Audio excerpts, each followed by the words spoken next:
Hi everybody, thanks for tuning in. I'm Jeannie, welcome to Lips, Shoes, and Issues. I'm on my way to work and I've decided that I'm going to do a bit of a diet overhaul starting today because today's Monday. Usually I do, when I start things like this, I do start it on the 1st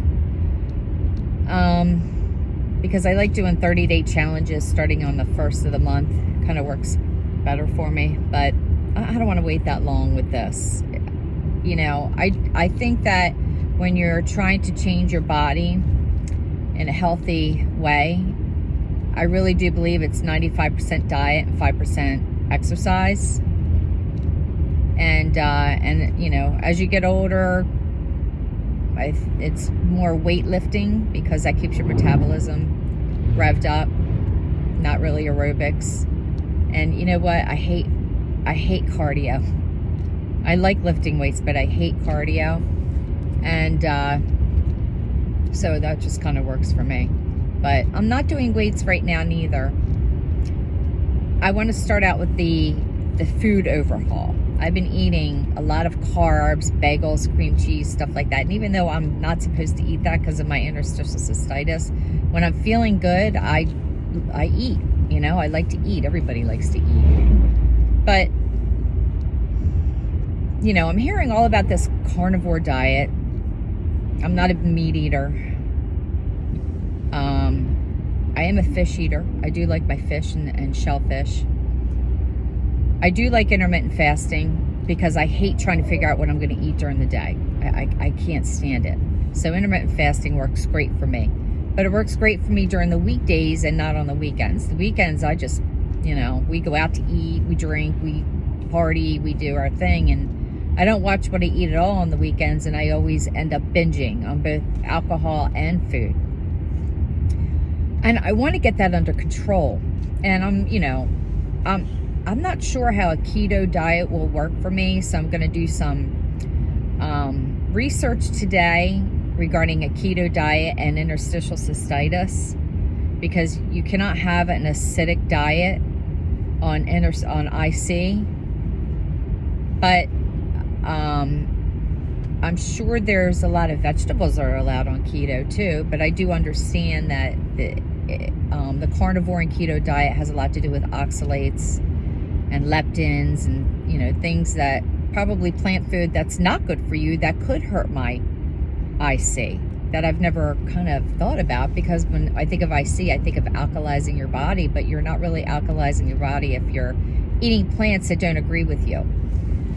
I've done 2 food allergy tests or food sensitivity tests with Everly and Biome, and they've all come back with the same things. There are certain foods that I'm allergic to, or I'm sensitive to, gluten, and also another protein in wheat, which they couldn't really name what that protein was, but I mean, it's obvious that I can't eat gluten.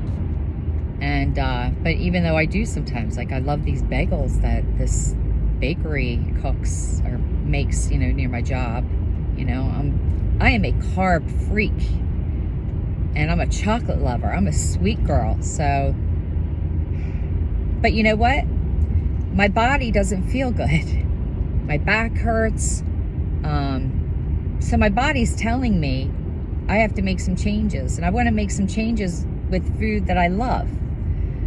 So I'm going to start this journey today, and I'm wondering, you know, does anybody out there want to start this journey with me?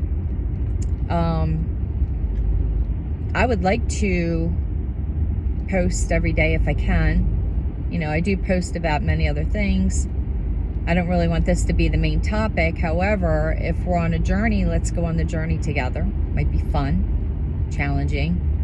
We can talk. We can, you know, talk about what's frustrating us in this type of journey, this new journey. But it's a journey to get healthier. It's not just a journey to lose weight, but a journey to get healthier. You know, I'm 57 years old, and, you know, a lot of women that are over 40 and 50, this is when it starts to get hard for us because of our hormones. Our hormones change, which sucks, but it does. And if our hormones are going to change, everything else is going to change, you know. the menopause and the menopause belly and all that. And there are things that are so much more challenging to me when it comes to eating than ever before in my life. So I'm hearing about this keto. I'm going to do some research today, but I am going to start my intermittent fasting today. I am going to drink my coffee this morning, and I'm not sure how to figure that out because I do dairy-free coffee and creamer, but I do use a little bit of a sweetened creamer with it because I have to love my coffee.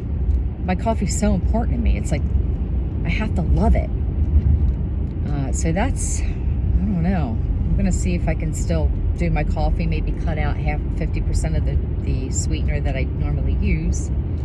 And, well, if you're interested in going on this journey with me, I hope that you do. Please comment, or if you have any questions or comments or help or advice from me, I would love that. But I'm going to try the keto by doing low carb. So anyway, thanks for tuning in, you guys. And, you know, maybe we can start this together. That would be awesome. Love you.